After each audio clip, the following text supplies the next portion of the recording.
Bonjour à tous ceux à qui je n'ai pas encore eu l'occasion de parler. Donc moi c'est Mathilde Chouba et je suis chercheur en sociologie politique. Donc ce dont je vais vous parler, le rationnement, c'est quelque chose que j'ai étudié dans le cadre de mon travail. Sinon par ailleurs je suis aussi décroissante, membre de l'Institut Momentum et j'étais membre de la revue Entropia aussi avant, pour ceux qui s'en souviennent. Voilà. Alors ce qui m'intéresse globalement dans mes recherches, le rationnement c'est un élément, mais pourquoi? C'est ce qui m'intéresse, c'est les implications politiques des limites environnementales.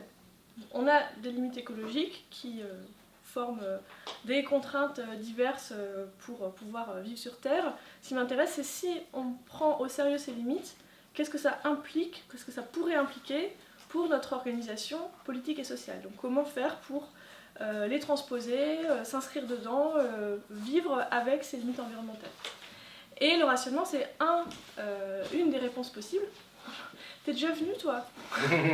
Tu te trompes de salle? T'es déjà venu? Je ne savais pas que ça allait recommencer. Bon. Non, il y a un autre atelier là-bas dans la grande salle. Oui. Mais il veut pas. C'est la même que ça, hein. C'est la même que ce matin. Oui, oui, oui. Donc, allez, Merci. ça m'arrange. Allez, à tout à l'heure. Tu seras avec Boris. Boris. Ouais. Donc, les implications des limites, et vous voyez que ça va toucher aux enjeux de finitude, la finitude environnementale, qu'est-ce que ça veut dire pour l'organisation sociale, et évidemment aussi, comme je ne suis pas pure matérialiste qui s'intéresse que au côté physique, biophysique des choses, les implications démocratiques et les enjeux de justice si on doit organiser la vie de la société à l'intérieur des limites environnementales. Donc, le rationnement, c'est un instrument, c'est pas le seul, mais c'est un instrument dont on va parler cet après-midi, qui pour moi a l'intérêt d'organiser la distribution de la finitude, la distribution de l'effort aussi, en organisant les choses dans le temps, ce qui n'est pas chose commune pour les politiques environnementales, tenir compte du fait qu'aujourd'hui l'état de l'environnement n'est pas le même que dans 30 ans, voire plus. Donc la répartition de la finitude, des droits de consommation, des efforts et du temps. Et c'est important de faire la différence entre la répartition des droits de consommation et la répartition des efforts parce que en matière environnementale, on a parlé des différents seuils et des différentes limites. Il y a des choses qui sont des ressources qu'il faut partager, par exemple l'eau, c'est très simple. On a une quantité d'eau qui n'est pas infinie, il faut la partager au mieux. Mais en matière de climat, par exemple, c'est pas la même chose. On a des efforts d'autolimitation à faire. Donc, se restreindre de consommer des choses, c'est pas quelque chose à répartir qui est en quantité limitée, c'est un effort à faire qu'il va falloir répartir de façon juste. Donc, je vais vous expliquer tout ça, mais pour commencer, je vais vous mettre un petit peu à contribution. Je vais vous mettre un petit peu à contribution au début pour vous demander ce que vous connaissez comme cas de rationnement, passé ou aujourd'hui. Après, je vais parler toute seule, sauf si vous me posez des questions. Et vers la fin, je pense qu'on va garder quelque chose comme 3/4 d'heure minimum à la fin pour discuter d'une manière un peu plus pratique en s'appuyant sur ces carnets qui sont des carnets de rationnement de 2050. Donc c'est un objet qui n'existe pas encore, puisqu'on n'est pas encore 2050, et pourtant il y a bien quelque chose ici.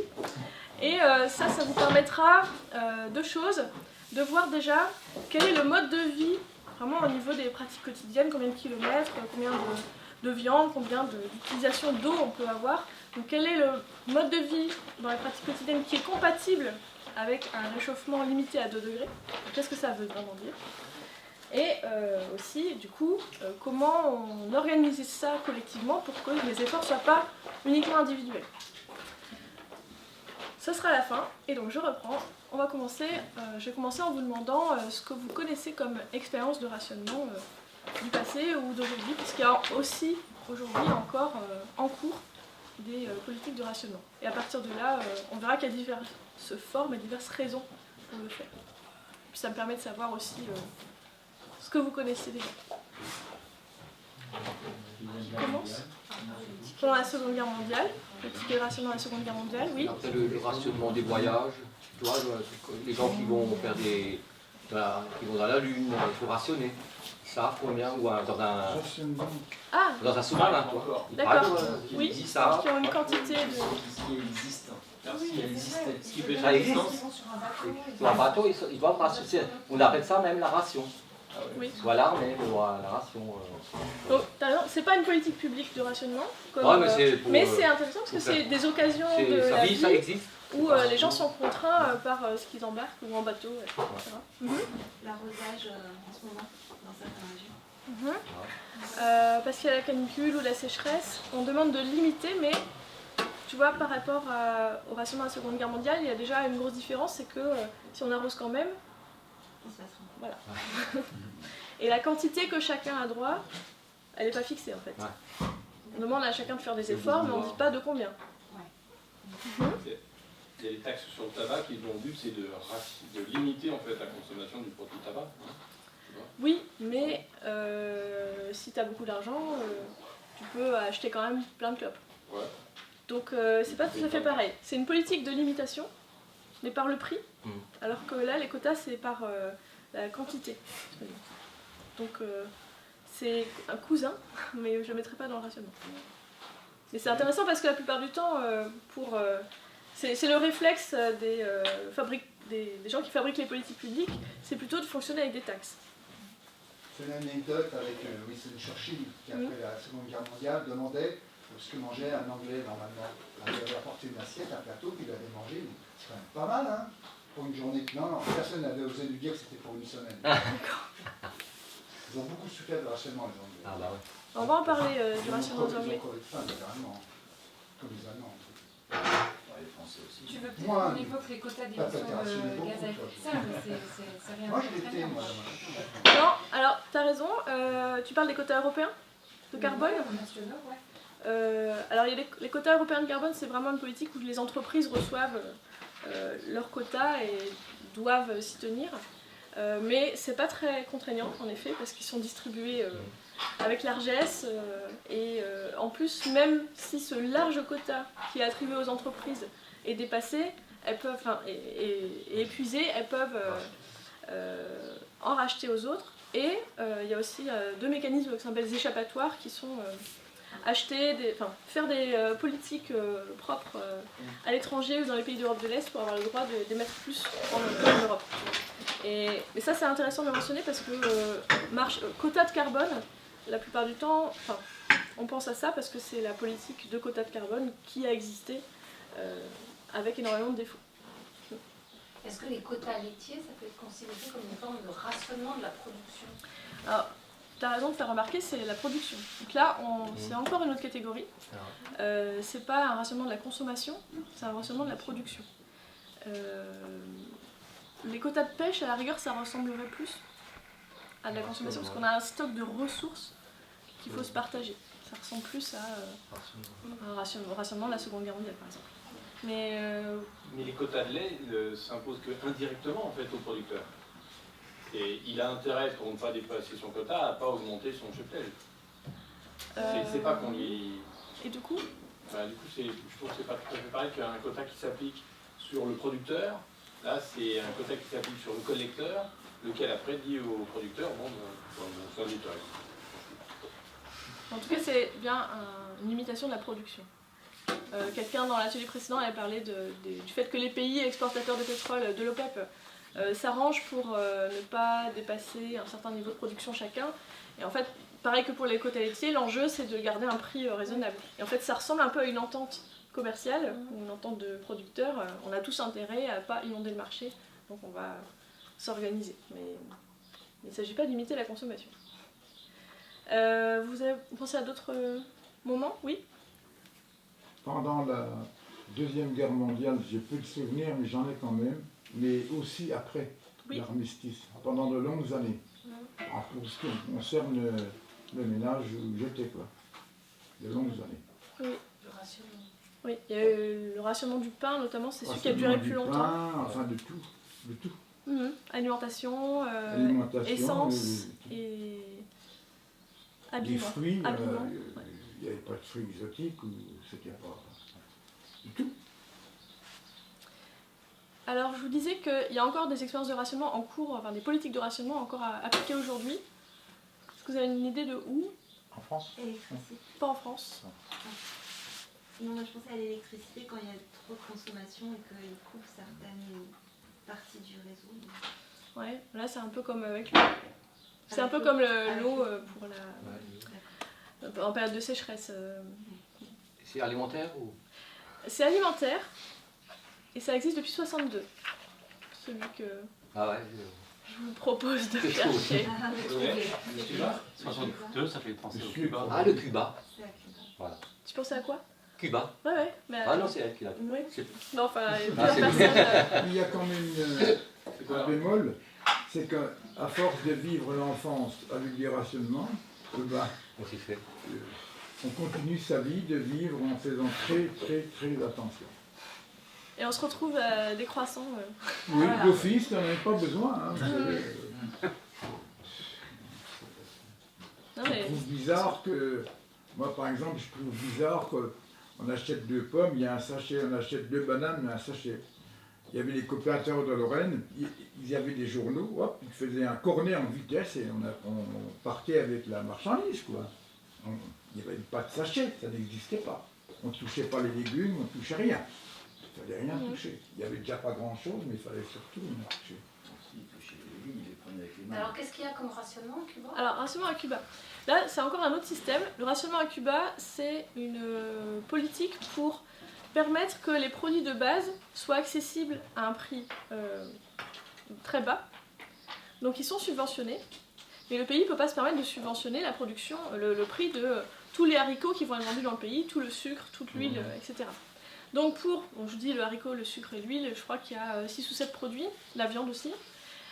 Chacun a un petit carnet, qui ressemble à ça d'ailleurs, qui s'appelle la libretta, le petit carnet. Et dedans, vous avez ce à quoi vous avez droit pour un mois. Vous avez droit à, je sais plus, je crois que c'est quelque chose comme 1,5 litre d'huile par mois et par personne, dans les boutiques où on vend ces produits à des tarifs d'État. Donc c'est des boutiques d'État, ou alors c'est une épicerie qui a un rayon avec ces produits-là sur un côté. Et donc vous avez droit à une quantité de base, de produits de base, à des tarifs subventionnés. Donc c'est vraiment pas cher. Vous pouvez en acheter plus si vous allez sur le marché libre, où là les prix vont être bien supérieurs. Et donc c'est une façon de garantir le minimum à tout le monde, mais c'est pas parce qu'il y a la pénurie. Vous voyez la différence aussi avec la Seconde Guerre mondiale, c'est pas parce qu'il y a la pénurie, c'est parce que y a un problème de prix, mais pas un problème de quantité disponible. Donc, on a parlé de pas mal d'expériences, j'ajoute 2 qui sont moins connues. Oui. Juste un raison, c'est des tarifs subventionnés, c'est-à-dire qu'ils payent quand même quelque chose, mais c'est dérisoire. Oui. Ah oui, c'est pas un droit à avoir un litre d'huile, c'est un droit à l'acheter au tarif pas cher subventionné. Okay. Pendant la crise de Suez en 1956, il y a eu du rationnement, notamment en Angleterre. Et en 1973, au moment du choc pétrolier, il y a eu à nouveau du rationnement, mais pas en France, aux Pays-Bas et en Grande-Bretagne. Parce que c'est 2 pays qui étaient un peu plus touchés, pour la raison que le choc pétrolier, c'était la multiplication du prix du pétrole par 4, soudainement, en une semaine de temps. L'OPEP a fait une annonce, du chantage politique, etc. Et ils ont multiplié le prix du pétrole par 4. Ce qui nous fait un petit peu rire aujourd'hui, c'est que c'est arrivé à $12 le baril, mais c'était quand même la crise. Parce que un produit pas cher qui tout d'un coup devient cher, alors qu'il est présent dans quasiment tous les secteurs de l'économie, ça fait quand même déjà un bouleversement. Et donc la multiplication du prix du pétrole par 4, c'était pour tous les pays qui achetaient du pétrole à l'OPEP, mais il y a certains pays qui étaient ciblés encore plus précisément que les autres parce qu'ils étaient soupçonnés d'aider Israël dans la guerre du Kippour. Et les pays de l'OPEP étaient alliés avec la Palestine et l'Égypte. Donc pour faire pression sur ces pays-là, les pays qui soutenaient Israël, qui étaient les États-Unis, les Pays-Bas, la Rhodésie, l'Afrique du Sud, 2-3 autres, ces pays-là ont été punis. En fait, on leur a imposé un embargo, ça veut dire que l'OPEP ne leur vendait plus de pétrole. Donc le pétrole était partout plus cher, multiplié par 4, mais il y a certains pays où on n'en recevait plus, ou alors plus beaucoup. Et les Pays-Bas donc, faisaient partie des pays sujets à l'embargo. Donc les Pays-Bas, c'était déjà, comme c'est encore aujourd'hui, une grosse porte d'entrée du pétrole dans l'Europe. C'est encore un pays qui... Enfin, Shell, c'est la compagnie pétrolière des Pays-Bas, c'est notre Total, mais ils sont encore plus gros. Et ça venait en bateau par Rotterdam. Donc c'était déjà une économie qui dépendait beaucoup du pétrole pour sa richesse. Et puis en tant que... Enfin, l'économie elle-même, les industries, les individus, les administrations, les hôpitaux, les services publics, etc., fonctionnaient avec du pétrole comme en France aussi, mais sauf qu'ils avaient besoin de couper très très sévèrement dans leur consommation, donc il y a eu une série de mesures, y compris la distribution de coupons de rationnement de pétrole aux automobilistes en 1973 aux Pays-Bas. Et en Angleterre, à la même période, eux n'avaient que la multiplication par 4 du prix du pétrole, donc pas l'embargo, mais ils avaient en même temps, en fait, déjà depuis quelques mois, une énorme grève de mineurs de charbon, et on faisait de l'électricité avec du charbon, beaucoup en Grande-Bretagne à cette période-là. Donc une grosse grève des mineurs de charbon, le syndicat principal était en grève depuis plusieurs mois et avec des revendications très fortes qu'ils n'arrivaient pas à obtenir, donc ils continuaient. Il y avait des problèmes du côté de la production électrique, et par-dessus le marché est arrivé donc, le choc pétrolier et la multiplication de par 4 du prix du pétrole.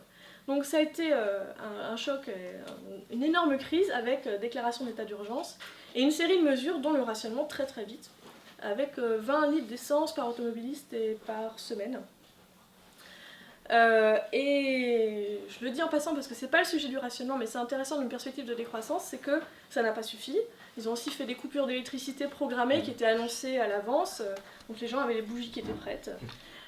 Mais ce qui est très très intéressant, ce sera peut-être à discuter pour une autre fois, c'est qu'ils ont réduit le temps de travail, obligatoirement, imposé à tout le secteur économique et les administrations, la réduction du temps de travail qui est passée à 5 jours par semaine. Vous allez me dire, ah, c'est normal. Mais non, c'était 5 jours par semaine en tout et sans heures sup. Donc pas d'heures sup le soir, personne qui travaille en plus le samedi si on veut faire tourner l'entreprise. Mais ça n'a pas suffi. Ça a duré 2 semaines et ça a été transformé en semaine de travail de 3 jours.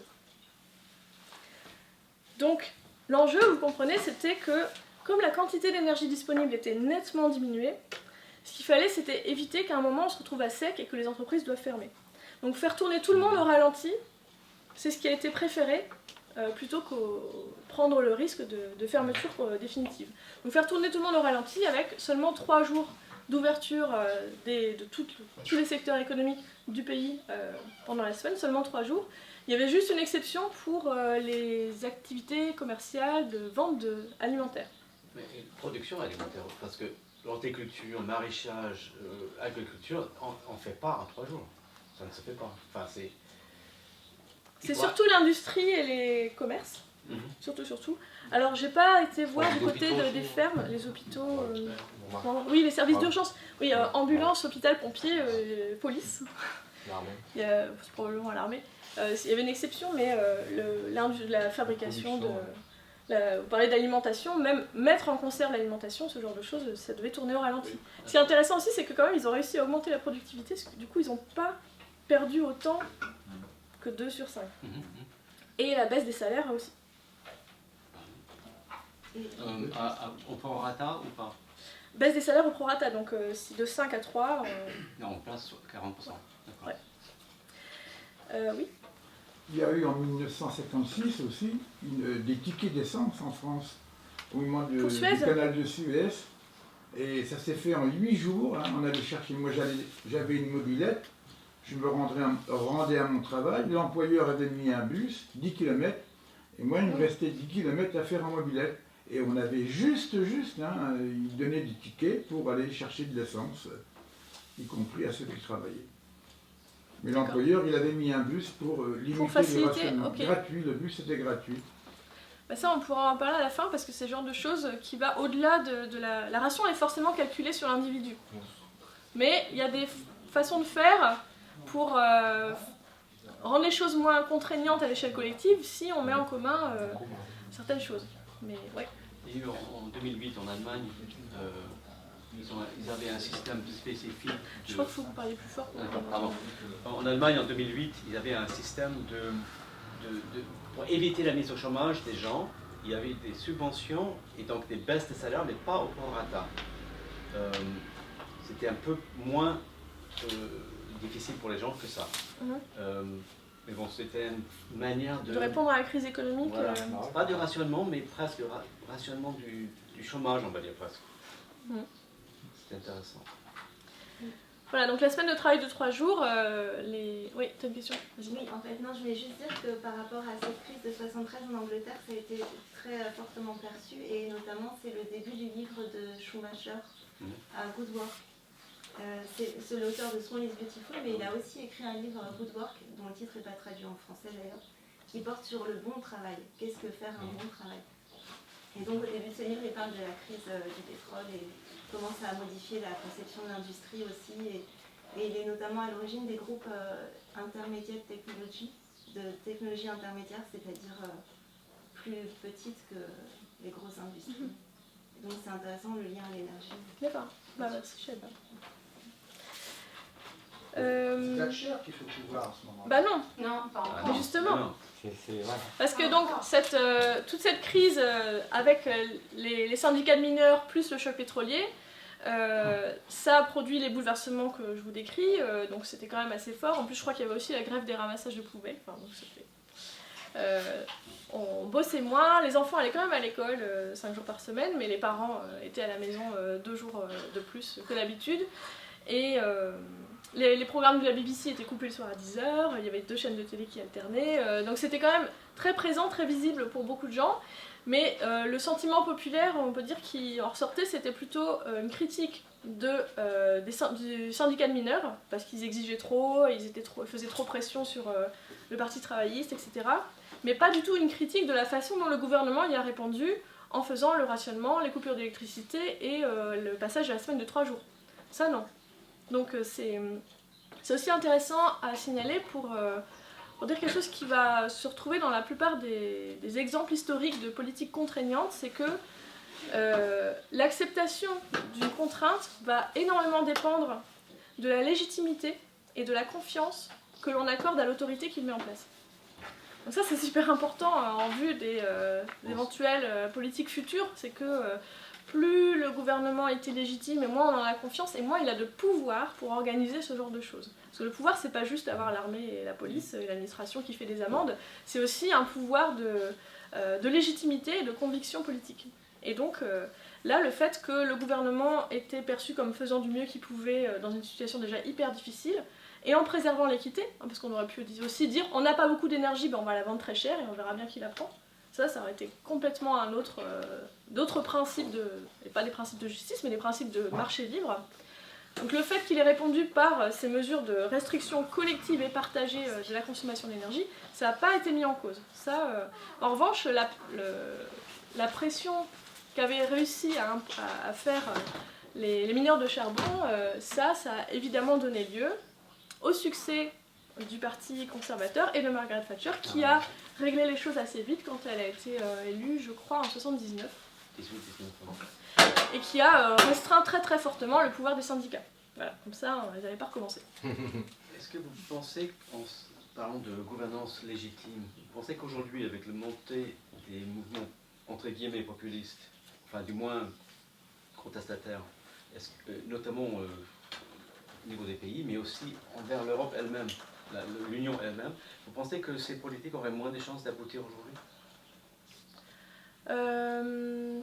Je ne sais pas si c'est... Là, par exemple, une politique de contrainte, il faut aussi que le gouvernement donne l'exemple. Donc, par exemple, le scandale en ce moment autour de Rugy et de ses dépenses, c'est ce qu'on peut imaginer plus catastrophique si, en même temps, on propose d'introduire une politique d'autolimitation. Mais je ne sais pas trop comment réagir à ce que vous dites sur les partis en Europe anti-européens, parce que on voit une montée de partis populistes contestataires, ouais. au moins, oui. qui contestent les États, l'opération, le fonctionnement des États. Est-ce que dans cette situation, pas de déliquescence, mais presque, les États auraient plus de mal à mettre en œuvre une politique de rationnement? La légitimité, c'est aussi avoir réussi à faire un rassemblement politique autour d'eux. Donc en 73-74, en Angleterre, il y a eu un peu une union sacrée jusqu'à la période des élections.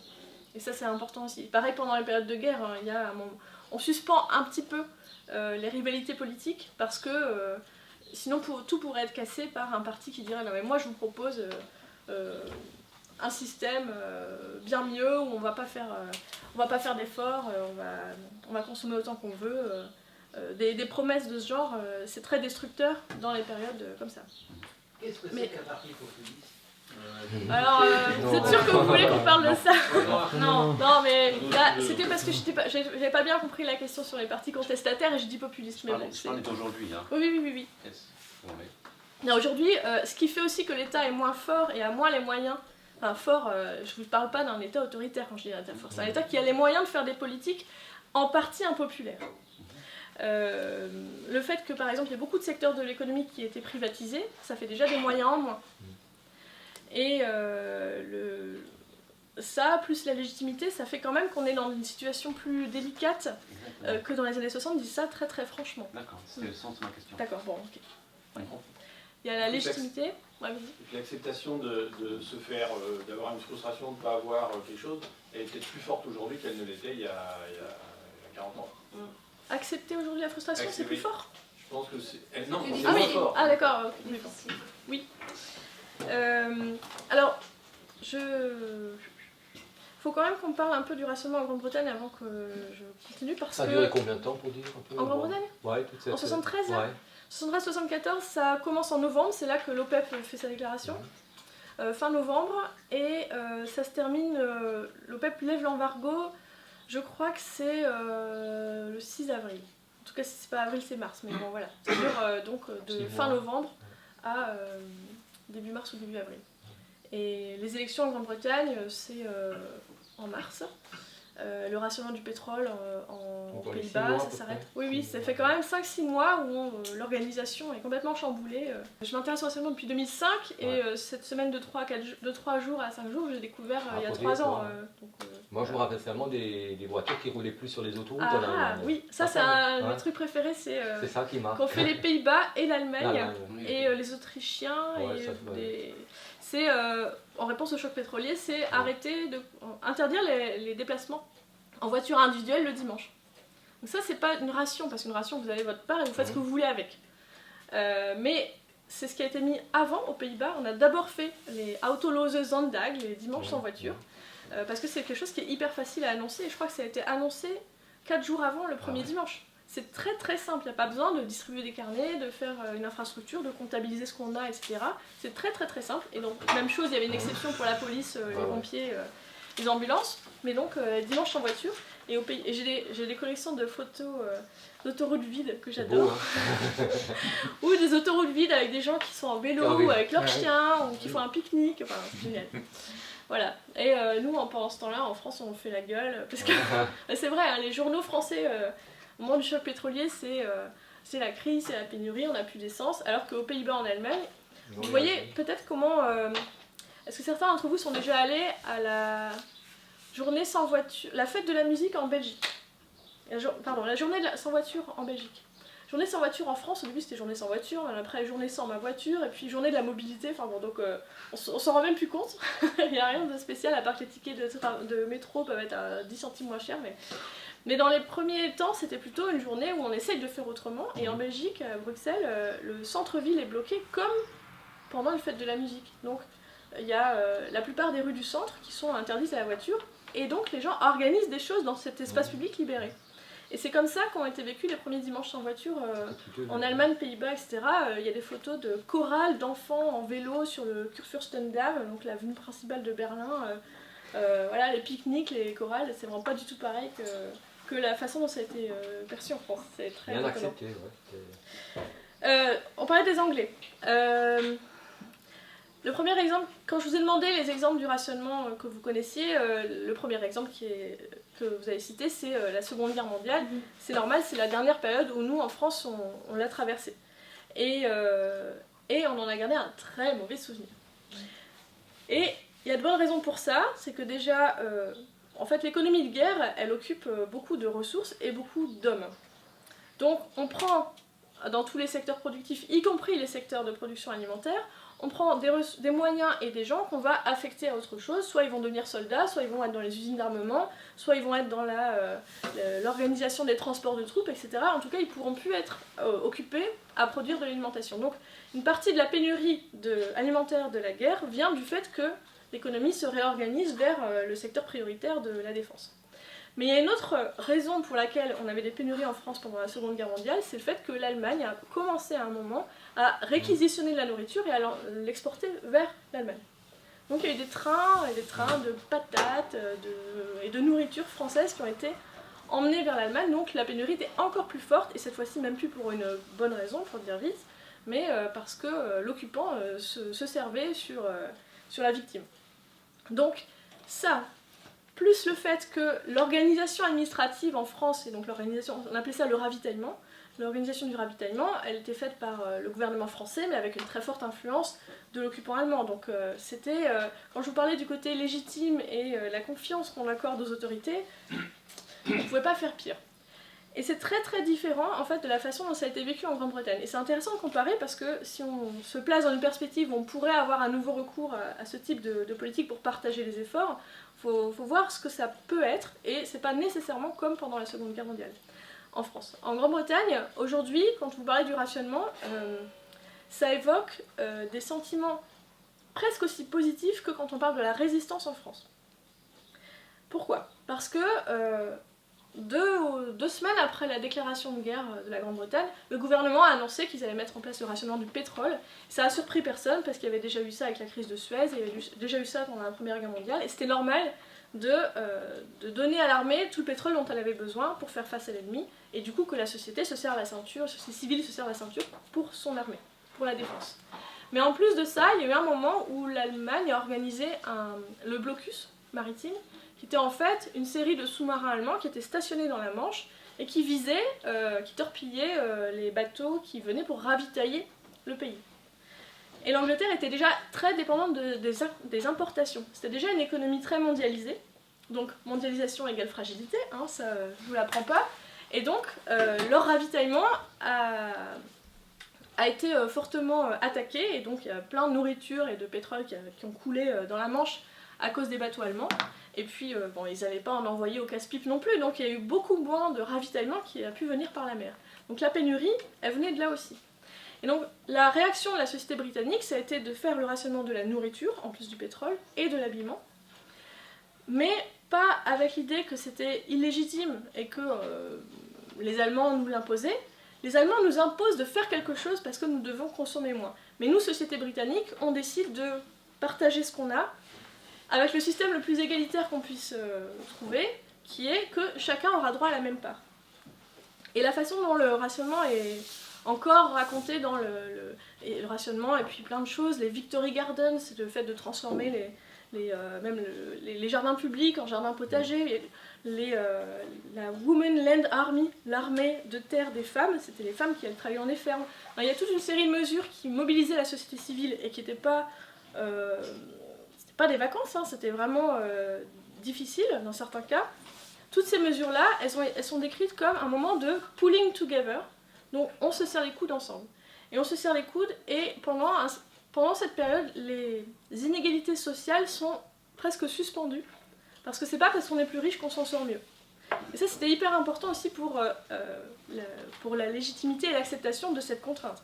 Et vous avez plein de traces, de témoignages de la Seconde Guerre mondiale où on raconte que ce qui faisait, Wells raconte ça notamment, ce qui faisait plus mal, c'était pas tant c'est Wells qui le dit comme ça, c'était pas tant les bombes qui tombaient sur Londres qui nous faisaient mal que de voir des gens qui ne se soumettaient pas au rationnement comme nous. Ah ouais. Voilà, donc parce que on est les êtres symboliques, hein, et donc le côté politique, le sens, les valeurs qu'on partage sont hyper importantes pour expliquer et comprendre ce qu'on fait. Et donc aujourd'hui, quand vous parlez du rationnement en Grande-Bretagne, ils n'ont pas eu beaucoup à manger, mais par exemple les enfants avaient des parts un peu spéciales calculées pour la croissance, donc on distribuait un peu moins aux adultes pour donner un peu plus aux enfants, et les enfants à la fin de la guerre, ça c'est absolument dingue, étaient en meilleure santé qu'avant. Parce qu'on leur calculait des rations médicalement déterminées, bonnes pour leur croissance, alors qu'avant ils mangeaient ce que leurs parents leur donnaient, et selon les normes de ce que c'est qu'une bonne éducation, une bonne nourriture pour les enfants, qui n'était apparemment pas aussi bien que ce que les pédiatres pouvait déterminer, donc ça dépend qui, la santé des jeunes enfants était meilleure. Ce que tu dis, c'est fondé sur quoi en fait? Oui, tu te demandes si je répète la propagande. Est-ce qu'il y a vraiment des rapports médicaux, statistiques? Ça oui, je ne sais pas là, mais oui, il y a des rapports médicaux et des études faites par le ministère de la Santé et le ministère de la Food and je sais pas quoi, le ministère en charge de l'alimentation au sortir de la guerre. Et le ministre qui avait été en charge du rationnement a fait plusieurs rapports après, parce que ça c'est quelque chose qui a frappé la société, de voir que l'organisation, la distribution, l'organisation organisée par le public de la distribution alimentaire pouvait être meilleure que le libre marché, quoi. Et pour ce qui est de l'ambiance dans laquelle a été vécue la Seconde Guerre mondiale, il y a pas mal de travaux d'historiens. Ina Bargielowska, par exemple, je pourrais l'écrire parce que c'est plein de S et de Z, mais ça c'est très bien. Il y a des livres sur le rationnement tout court de Roodhouse, un historien aussi. Et vous pouvez aller visiter le musée de la guerre, le musée impérial de la guerre qui est à Londres, Imperial War Museum, où vous voyez les carnets de rationnement qui sont montrés et présentés comme, avec cette fameuse expression de pulling together, alors qu'en France, les expos sur la guerre vont plutôt dire les jours sans, les privations. C'était aussi des privations en Angleterre, les gens ne mangeaient pas bien à part les bébés, mais ne vivaient pas du tout de la même manière. Et un exemple aussi que vous connaissez tous, c'est cette fameuse affiche Keep Calm and Carry On, vous voyez, qui a été déclinée des millions de versions. C'est une affiche de la Seconde Guerre mondiale, une affiche diffusée par l'État, enfin imprimée par l'État à ce moment-là. En fait, elle n'a pas été diffusée à ce moment-là, on l'a retrouvée après, c'est un paradoxe. Et Keep Calm and Carry On, est-ce que vous imaginez la même chose en France, c'est-à-dire des affiches imprimées par l'État, de propagande, de la Seconde Guerre mondiale, qu'on voudrait mettre sur des t-shirts, des tasses, des tapis de souris aujourd'hui. Les messages du genre cultiver les rutabagas parce qu'on n'a pas mieux n'ont pas du tout la même aura que des messages comme Keep Calm and Carry On. Et c'est pas à cause du message, c'est à cause de ce que l'on retient de cette période. Il y a peut-être un peu de la violence fondatrice de l'ordre du groupe qui a été perçue comme bénéfique par les Anglais, aussi peut-être pour leur insularité, aussi peut-être aussi pour qui sont peut-être plus, enfin je sais pas, c'est comme les Allemands, ils ont un peu la réputation de séquence culturaliste, attention. Ouais, voilà, je pense que les Français sont quand même un peu plus contestataires. Gaulois. Ouais, râleurs. Moi je trouve que c'est une qualité, hein. Oui, parce qu'il y avait l'instauration du marché noir.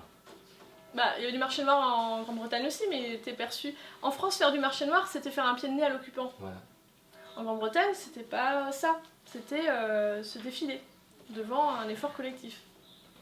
Donc, techniquement, la même chose peut être vraiment vécue de différentes manières si on estime que c'est pas légitime et pas juste. Il me semblait quand même que dans 1984, il y avait des passages qui étaient trop traumatiques par rapport à cette période. Enfin, j'avais lu quelque part que l'auteur, ou je sais pas, avait perçu des privations et du coup ça ressortait dans les livres.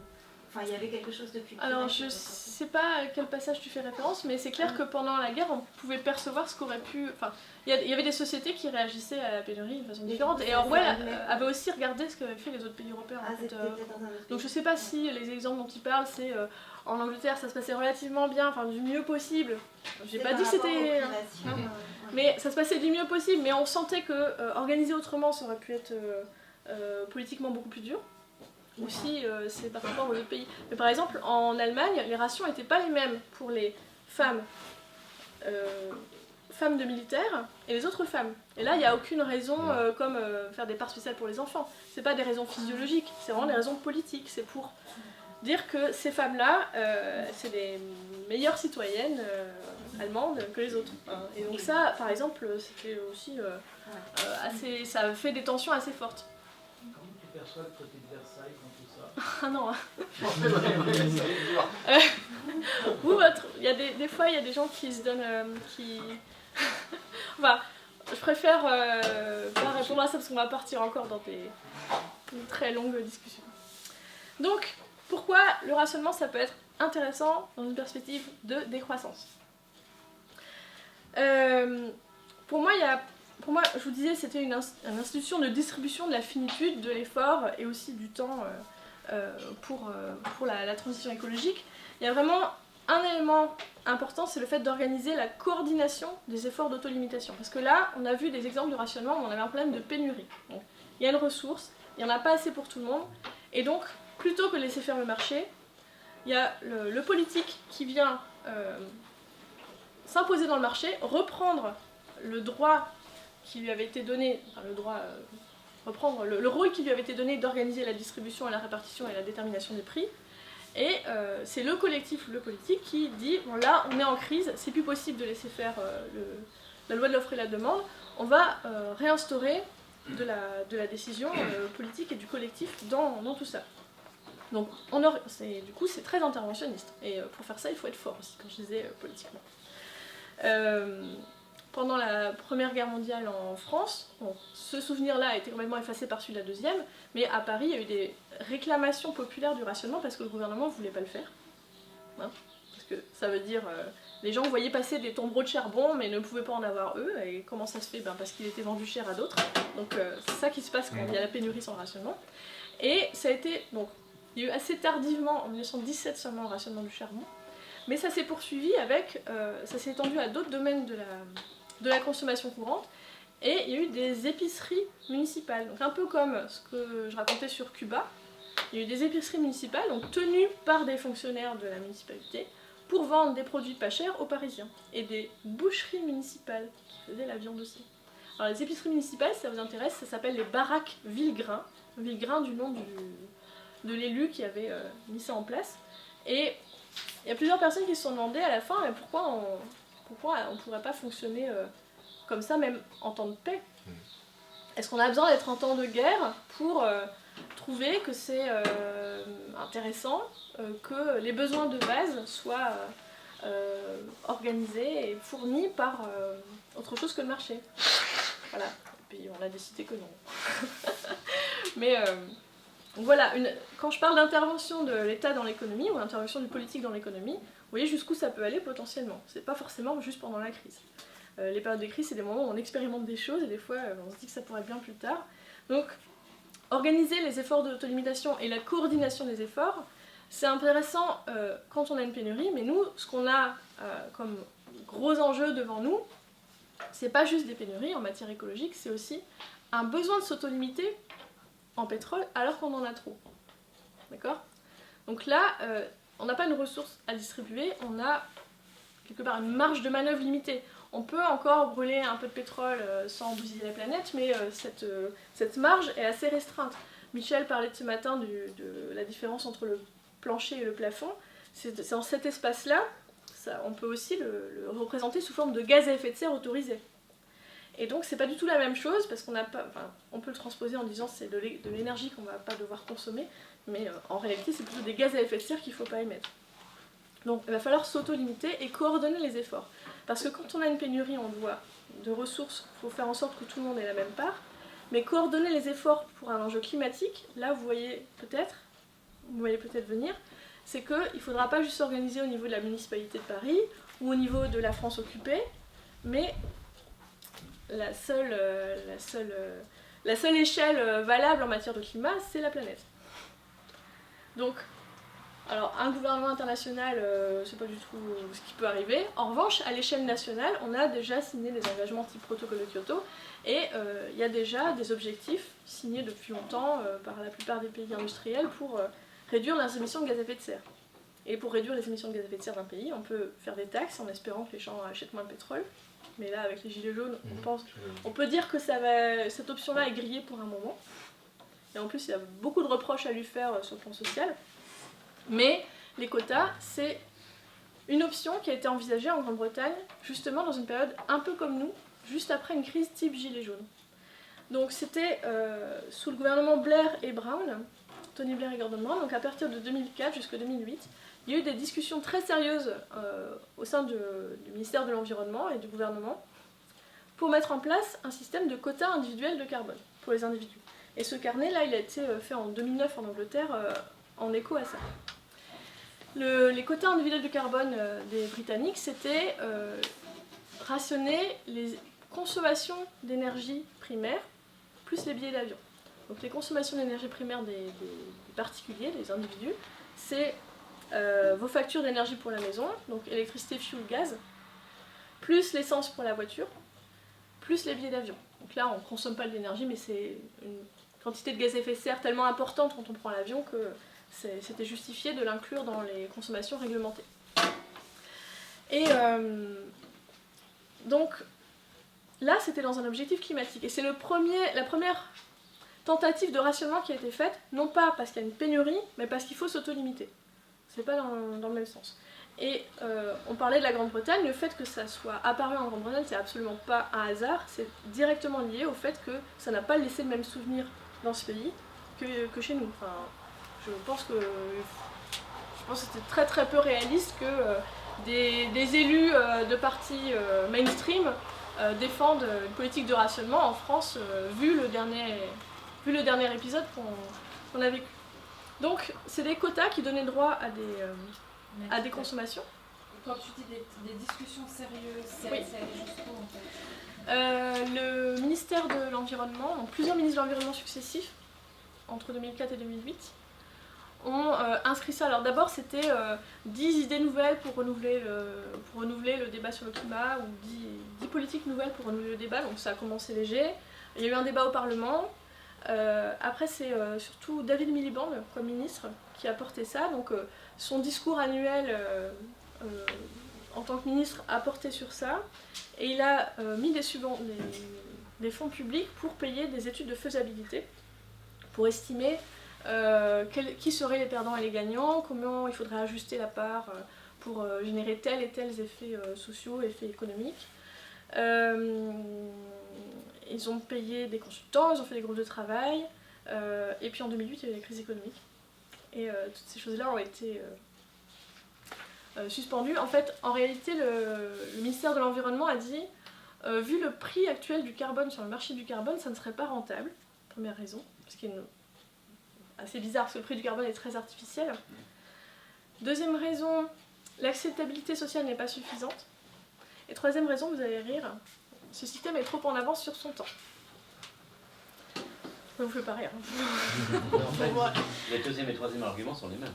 Bah, quelque part, oui. Et même le prix du carbone, actuellement, il est très bas parce qu'on ne peut pas dire qu'on a vraiment pris conscience du prix que vaut un climat stable et confortable pour les humains. Donc, Le bas prix du carbone, c'est pas lié au fait que l'idée c'était qu'il y ait un marché pour après faire évoluer les prix pour qu'ils soient...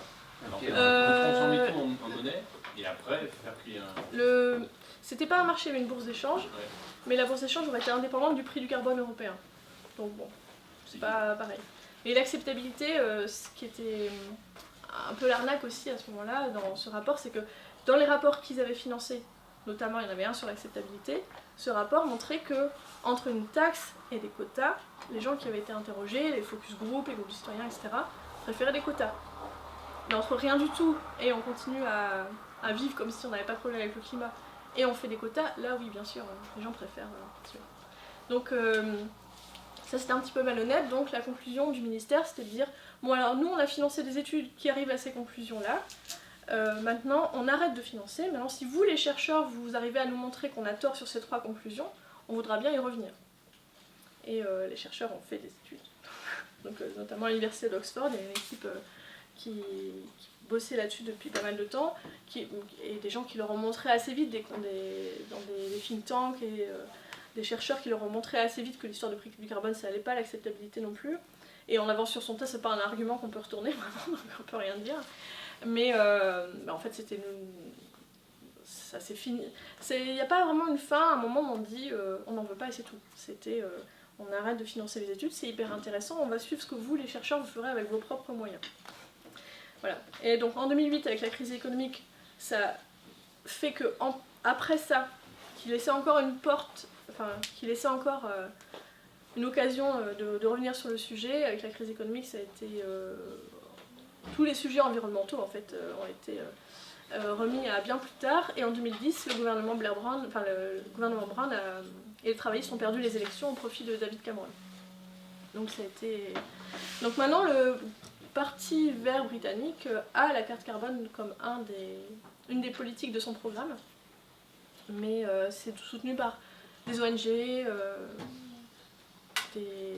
un petit think tank qui a été créé autour d'un des fondateurs du Parti vert. Enfin, on trouve des ONG et le Parti vert encore qui soutiennent ça en Grande-Bretagne, mais du moment que c'est sorti du ministère de l'Environnement, c'est bien plus délicat d'imaginer que ça revienne.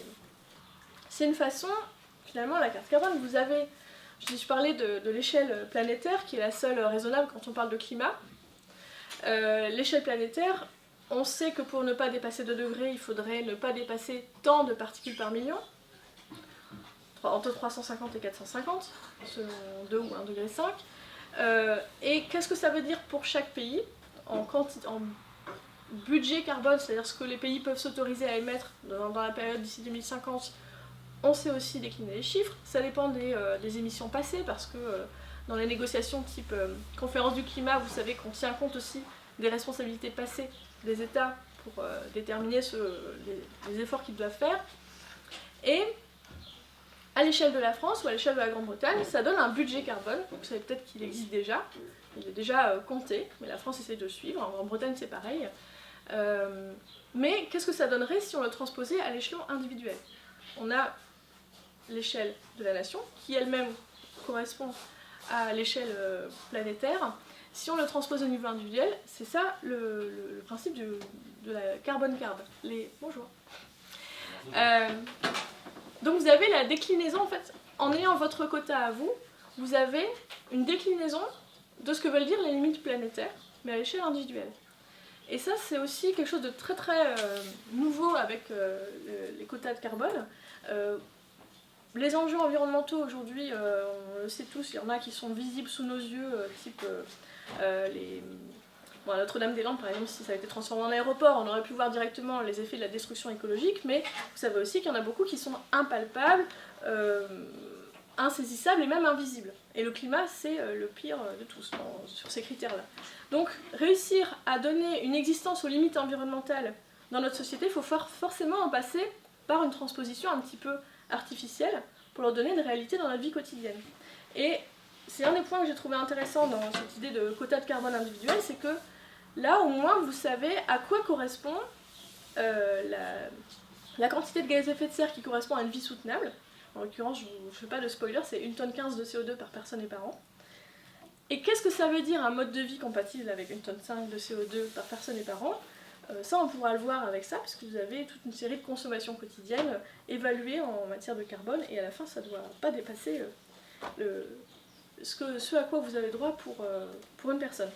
Et c'est une façon donc de transposer les limites environnementales pour pouvoir s'y confronter un petit peu, parce que quand on sait qu'il faut faire des efforts, oui mais combien, et qu'est-ce que ça veut dire pour moi, quand on sait que le climat est un enjeu important, c'est pas pour autant qu'on arrive à s'organiser vraiment concrètement avec.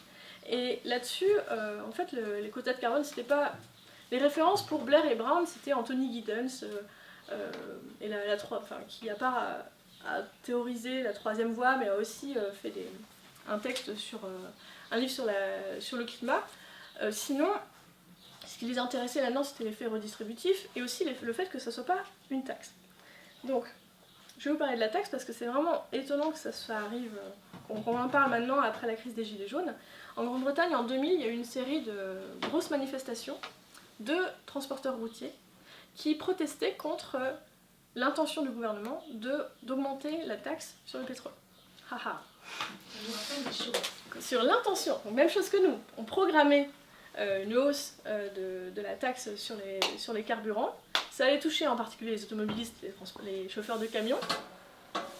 Et il y a eu une mobilisation très forte des syndicats de transport routier qui ont décidé de faire quoi pour protester? Mieux. Les rouler comme des fous. Rouler comme des fous. Encore mieux. Bloquer les raffineries. Ah. Ça c'est génial. Bon alors, bloquer les raffineries, vous allez vous dire, justement ils vont montrer à quel point le pétrole, on a tellement besoin dans notre société que quand on n'a pas, on est pris à la gorge. Et ça va montrer du coup que c'est une denrée précieuse et qu'il ne faut pas le gaspiller pas cher. Mais non, mais le paradoxe est passé complètement merci. Voilà, mais ils ont bloqué les raffineries, ce qui a vraiment mis le bazar dans la société très très vite. Parce que... En 4 jours. Oui. Ouais, en 4-5 jours. Surtout via les supermarchés. Vous savez peut-être que les supermarchés sont approvisionnés tous les jours par des camions. En flux tendu, ils ont à peine du stock à l'arrière, et donc ils regarnissent les rayons tous les jours. Et donc 5 jours sans camions qui venaient amener les réserves, les stocks du supermarché, ça fait que les rayons ont commencé à être vides. Donc les raffineries étaient bloquées, on voyait ça aux infos, mais dans la vie quotidienne, sauf qu'on voyait ça en allant faire les courses. Et les rayons vides dans les supermarchés, ça fait monter l'angoisse bien vite dans la population. Et c'est ce qui s'est passé, donc non seulement il y a eu moins de produits, mais en plus, ceux qui ont commencé à avoir peur ont fait quoi? Ils en ont acheté plein. Donc les rayons se sont vidés encore plus vite. Et en fait, je sais plus si c'est 9 ou 10 jours, mais c'est les patrons des grosses chaînes de supermarchés qui ont alerté le gouvernement sur le fait que là, s'il n'y avait pas quelque chose qui était fait très rapidement pour satisfaire les transporteurs routiers, ils allaient avoir de très gros problèmes parce qu'ils auraient vraiment pas assez pour nourrir les gens. On dit qu'on est à 3 repas d'une révolution. Oui, de l'anarchie même. Oui. Qu'on peut se passer de un repas à la rigueur, mais si on doit se passer de 3 repas, la société, les normes explosent. Faire passer ses enfants. Ah bah bien sûr. Et là, ça... Ouais. Il y a un rapport très intéressant de la NEF, la New Economic Foundation, qui a été fait suite à ces files protestes qui s'appellent c'est 3 jours. Donc ils disent 9 meals from anarchy. Ah, ouais. Bon. Enfin, on a compris l'idée quoi, mais oui, les règles de la société explosent si on n'a pas le minimum des conditions de vie. Oui. Tu viens de me raconter, c'est en 2000 en Grande-Bretagne. Alors ça c'est en 2000 en Grande-Bretagne, le blocage des raffineries. Donc, ça c'était suite une réaction, bon, le gouvernement a dû plier, donc toujours très désagréable de montrer que bon, oui, on n'aurait jamais dû faire ça, on recule, allez, remettez-vous au boulot et lâchez les raffineries. Et pendant, du coup, dans les années qui ont suivi, c'était impossible politiquement d'imaginer de faire une taxe sur l'énergie pour le climat. Parce que c'est ça qu'il y avait, pour des raisons écologiques. Et c'est donc une des raisons qui a fait que le Parti travailliste s'est intéressé à une politique différente, qui ne fonctionnait pas sur le prix avec une taxe, mais qui fonctionnait sur les quantités avec des quotas. Et nous sommes dans cette situation. Il paraît qu'au réseau Action Climat, je ne sais pas s'il y a des gens parmi vous qui font partie du réseau Action Climat, mais on m'a raconté qu'il y avait des réunions récemment où c'est la grosse déprime, parce que pour eux, la politique phare pour le climat, c'est les taxes. Les taxes, taxes carbone, taxes pour le climat. Et il va falloir vraiment attendre un moment pour pouvoir en reparler, oser en reparler dans le monde politique, quoi. Alors, revenons à nos moutons. Mais pour dire, les gilets jaunes, ils comptaient sur les camionneurs pour les suivre, et ça c'est pas fait. On ne sait pas pourquoi. La deuxième semaine, France, je sais pas. c'était parce qu'on sait, d'après l'histoire, que tu peux bloquer un pays. Il y avait une journée où les camions ne pouvaient pas rouler à Paris. D'accord. Il y avait déjà des rayons vides. Ça va, ça va très vite. Et donc le lobby du transport est très puissant en France. C'est une puissance, ils font ce qu'ils veulent. Bon. Donc. Non, c'est dommage qu'ils n'aient pas. Dommage qu'ils n'aient pas plus au bout. Et au lieu de bloquer les ronds-points, pourquoi pas bloquer les raffineries? Mais bon.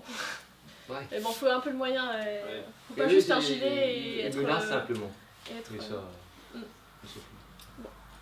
Alors, dans une perspective de décroissance, le rationnement c'est intéressant pour coordonner les efforts d'autolimitation. Agnès Sinaï, qui en a parlé avec moi plusieurs fois, appelle ça une institution de la désintoxication, donc organiser la désintoxication de la société par rapport à la consommation d'énergie. Et c'est une façon de donner une incarnation aux limites environnementales dans notre vie, pour avoir les moyens de guider notre action par rapport à ça. Et pas juste comme une idée générale, mais vraiment transposer les limites environnementales sous forme de normes qui ont une réalité à l'échelle individuelle. C'est aussi intéressant pour le partage. Alors le partage, c'est pas juste, on parlait de la pénurie de partager ce qu'on a, ça tout le monde y pense, ça va, mais le partage en matière de transition énergétique et les enjeux de justice, là, je voudrais insister sur un point, c'est que quand on parle de justice dans la transition énergétique, on pense souvent à la précarité énergétique. Les plus pauvres seront plus touchés par une hausse des prix de l'énergie, et donc il faut faire des politiques particulières pour les protéger, parce que c'est les plus vulnérables. D'accord. Mais dans le gradient des écarts de richesse, vous avez les plus pauvres, et vous avez de l'autre côté les dangers publics qui sont les plus riches et qui surconsomment à un point où ils mettent en danger tout le reste de la société. Et donc, je regrette que quand on parle de justice dans la transition écologique, on parle surtout des plus pauvres, c'est important, d'accord, mais on ne parle pas des plus riches. Et les plus pauvres, c'est vrai on peut interpréter ça sous l'angle des politiques sociales habituelles, on a des gens qui sont fragiles, on va les aider en leur donnant des coups de pouce par-ci par-là. En revanche, de l'autre côté, ça veut dire organiser la limitation des consommations des plus riches. Et ça, on n'a quasiment jamais fait, à part pendant les périodes de guerre. Et certes, les plus riches, les plus pauvres, au milieu, il y a tout un tas de gens qui sont consomment plus en nombre, trop aussi. Et même s'ils consomment beaucoup, et peut-être moins que des très très riches, leur masse totale, c'est casse-pied. Non, c'est vrai, je suis gentil. Oui. Donc moi, même les classes moyennes, je pense qu'il faudrait aussi... Oui, non, mais je suis d'accord. Oui, oui, 1,15 tonne de CO2 par personne, vous allez voir, je sais pas si quelqu'un ici tient 1,15 tonne. Et c'est sans les services publics, ça. 1,15 tonne, j'ai souvent vu des chiffres plus bas dans les différents... Alors après, ça dépend comment peut-être les différences de calcul entre le carbone, je sais pas, mais c'était autour de 500 plutôt. 500 moi, c'est CO2, et c'est peut-être que tu parles de carbone. Oui, et là, c'est le carbone, c'est moins lourd que le CO2. Ah, d'accord. Carbone, oxygène, ça dépend de... Ouais, je suis pas hyper douée pour je peux pas te dire le taux de conversion, mais c'est pas la même. Il y a pourquoi la différence, la différence. Oui, à peu près, ouais. Oui, quelque chose à savoir en fait en matière de consommation d'énergie qui est hyper important pour envisager toute politique de partage et de restriction. Donc, la précarité énergétique, on pense aux plus pauvres qui ont des vieilles voitures, qui consomment beaucoup au kilomètre, et des maisons qui sont des passoires énergétiques. C'est vrai, mais c'est une image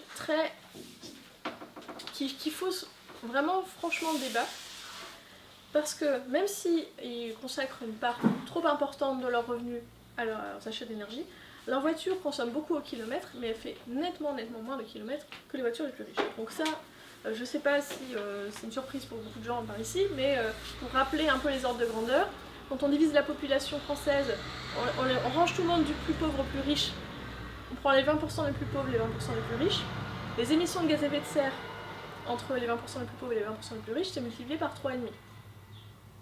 Et donc pour tous les secteurs, parce que les maisons des plus pauvres sont des passoires énergétiques, mais les maisons des plus riches sont plus grandes, voire ils en ont plusieurs. Les transports, c'est pareil. Pour les transports, les plus pauvres ont des vieilles voitures, mais ils vont moins loin, moins souvent. Les plus riches vont plus loin, plus souvent, plus vite, et voire prennent l'avion. Donc, et c'est vraiment dingue de voir que pour tous les secteurs de la consommation, donc je vous ai parlé du logement, du transport, vous avez la même chose pour la nourriture, et la même chose pour les équipements en général, acheter des objets. Tout ça, c'est multiplié jusqu'à 3,5 au total, entre les 20% les plus riches et les 20% les plus pauvres. Ça, Oxfam l'a bien montré aussi au niveau mondial. Vous avez des écarts extrêmes. C'est sur les émissions de gaz à effet de serre. Parce que l'indicateur le plus prédictif du niveau d'émissions de gaz à effet de serre d'une personne, c'est son revenu. Voilà. Donc ça, désolé pour tous les écolos, parce que le fait d'être écolo est écrasé comme critère, le fait d'être écolo, ou d'habiter à la campagne ou en ville, ou d'habiter à plusieurs ou seul. C'est, au niveau de la société, au niveau macro-social, ces éléments-là sont écrasés par le niveau de richesse. Et la corrélation n'est pas une explication non plus, donc c'est pas bon. Ils sont peut-être. L'indicateur le plus prédictif du niveau d'émission de gaz à effet de serre d'une personne, c'est son revenu. Plus prédictif que ces autres critères-là. Et donc, c'est très important quand on parle de quotas, parce que si chacun a le même quota, vous voyez tout de suite que les plus pauvres sont ceux qui ont, à la rigueur, un quota trop important par rapport à leurs émissions réelles. En revanche, les plus riches vont nettement en manquer si on distribue la même chose à tous. Ça va ? Ouais. Et donc là, vous avez un effet social très très différent de celui d'une taxe. Une taxe carbone, là, on augmente les prix. Et donc, ceux pour qui l'énergie représente déjà une part importante de leur revenu, ça va représenter une part encore plus importante de leur revenu. Donc les plus pauvres sont ceux qui consacrent la plus grosse part de leur revenu à l'énergie, donc en valeur relative à leurs revenus, c'est ceux qui sont plus touchés. Mais les plus riches sont ceux qui émettent le plus de gaz à effet de serre en valeur absolue, donc en quantité. D'où l'intérêt absolument essentiel, quand on réfléchit à une politique pour le climat, de raisonner en termes de quantité et surtout pas en termes de prix. Si on raisonne en termes de prix, c'est autoroute pour les gilets jaunes, quoi. Rond-point, pardon. Voilà. Donc les limites, organiser les limites écologiques, enfin, raisonner en termes de plafond et plancher, c'est fixer des seuils qui, parce que, à cause de ces inégalités économiques qui rejoignent les inégalités écologiques, vont avoir des effets sociaux tout à fait différents de simplement augmenter le prix de l'énergie. Donc ça, c'est un... Je vous parlais du gouvernement Blair-Brown, des gouvernements Blair-Brown, c'est un des éléments qui leur avait plu. En dehors du fait que, ouf, c'était une proposition pour le climat qui n'était pas une taxe, donc on pouvait en parler. En dehors de ça, il y avait aussi que ça pouvait provoquer une sorte de redistribution sociale, parce que dans leur système, il y avait une bourse d'échange pour que les plus pauvres puissent revendre les points qu'ils avaient en trop aux plus riches, qui devaient les acheter pour se consommer. Donc la part de départ était gratuite, et c'était seulement pour dépasser qu'il fallait acheter des points. Donc ça, dans un système, le gouvernement Blair et Brown aussi, c'est la troisième voie, c'est typique de la Grande-Bretagne, c'est social-libéral, donc le côté bourse d'échange, évidemment, mais quand même un côté social. Quand on met un système de marché tel qu'il est envisagé, ça rejoint en tout cas le marché des droits à polluer. Et en fait, on va dans le marché des droits à polluer, en fait, en mettant de la liberté dans le système, en fait, ça casse tout. Déjà, il n'y a pas, contrairement au marché européen, le budget total est fixe. Donc, s'il y a des échanges, c'est à l'intérieur du budget carbone commun. On en parlait un petit peu ce matin avec Baptiste Melando, c'est un peu comme un commun, c'est des biens rivaux dans un jeu à somme nulle. Donc, ce qu'on prend quelque part, c'est plus disponible pour les autres. Et ça, c'est vraiment très différent du système européen. Et puis, d'autre part, en fait, c'est pas un marché. En fait, c'est un marché, c'est le prix est fixé selon l'offre et la demande. Or là, il aurait été quand même très encadré, il n'aurait pas pu varier complètement librement. Et c'est plus un système d'intervention de l'État dans l'économie qui contient un petit mécanisme d'échange qu'un marché du carbone. Donc la proportion, en fait, le poids que prend le côté échange et circulation des quotas dans le système est nettement moins important que dans le marché du carbone européen. Bon, mais comme je disais, on a fait le tour des politiques de rationnement au début. Une politique de quota ou de rationnement n'a pas besoin d'avoir nécessairement une bourse d'échange. Là, je vous dis que c'est ce qui est envisagé par Blair et Brown, mais c'est pas nécessaire. De la même manière que avec la libre État, vous avez des quotas et un prix fixé. On peut aussi imaginer ça. C'est une intervention encore plus forte. Donc c'est très flexible avec le principe de base du rationnement, c'est limiter les surconsommations pour garantir à chacun un accès minimum. En dehors de ça, on peut faire varier pas mal de critères. Donc, alors, ce que je vous propose maintenant, du coup, si vous voulez découvrir où vous en êtes dans votre consommation personnelle par rapport à ce que représenterait un mode de vie soutenable, si vous êtes prêts, à ça, ouais, j'ai juste une question pour pas rester seulement sur la consommation, mais aussi voir le côté production. Oui. Parce que la consommation, c'est très individualisant et finalement, on voit qu'il y a des pays qui produisent beaucoup, comme la Chine par exemple, parce qu'on consomme, nous, leurs produits, mais quand même, ils produisent et ils doivent être, je sais pas, limités, avoir des quotas de production aussi. Je sais pas si c'est envisageable. C'est un autre système. Le rationnement de la consommation, on a fait ça dans l'histoire plein de fois, plein d'occasions. Le rationnement de la production, c'est beaucoup plus rare, à part l'exemple des semaines de 3 jours. Là, c'est limiter la production. Bon. Mais vous avez la consommation d'énergie des objets fabriqués en Chine. Quand on les retrouve chez nous, on appelle ça l'énergie grise. Je ne sais pas si ça vous dit quelque chose. Voilà, si j'allume la lumière, je consomme de l'énergie directe. Mais si j'achète un gobelet en plastique, il a fallu de l'énergie pour en faire. Donc l'énergie qui est contenue dedans, il n'y a rien qui bouge ou qui brûle là-dedans, mais il y a de l'énergie grise impliquée dans la fabrication. Et dans les carnets que je vais vous distribuer, il y a des objets qui ne sont pas énergétiques comme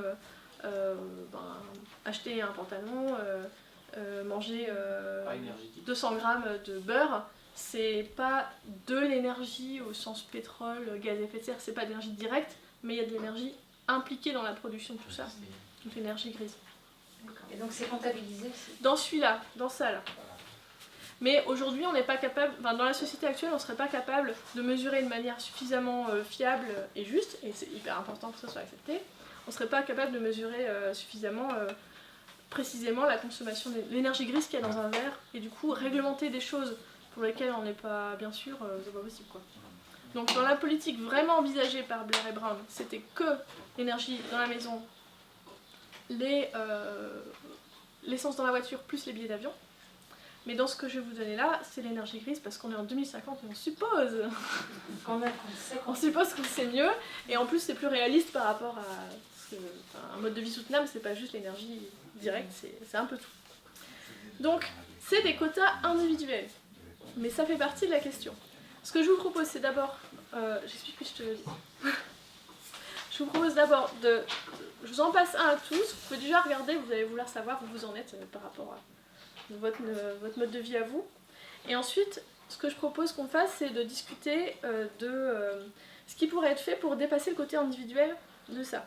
Parce que c'est normal que les quotas soient calculés sur une base individuelle. Mais après, il y a peut-être des choses qu'on peut faire collectivement pour alléger un peu le poids de la contrainte, ou bien des organisations et des mécanismes plutôt sociaux, ou à l'échelle de la communauté ou du quartier, etc., qui puissent être envisageables pour alléger la contrainte du rationnement. Et une question un peu parallèle, c'est est-ce que, on parlait ce matin de l'ébriété, par rapport à la sobriété, il y a des moments dans la vie comme des moments plus festifs, ou des fêtes, Est-ce qu'on peut imaginer des sociétés sobres qui se tiennent à leur budget carbone, donc sociétés à 2 degrés ou 1,5 degré, quoi, et qui ont quand même des moments de fête?